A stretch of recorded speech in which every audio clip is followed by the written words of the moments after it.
Bismillahirrahmanirrahim. Hazrat Muhammad sallallahu alaihi wasallam went to Syria with Abu Talib at the age of 20 years.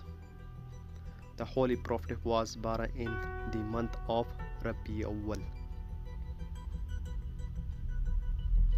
How many years after the birth of Holy Prophet sallallahu alaihi wasallam Hazrat Amina dies? 6.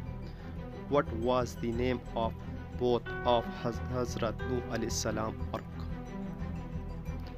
When was the Qibla changed to Hijr? What is the meaning of Aqidah, belief? Who was Amin al-Ummat Hazrat Abu Hurairah Jahl?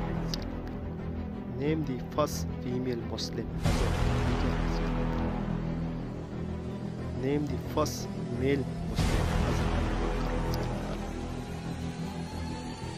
Who was the first female Shaheed of Islam Hazrat Sumayya?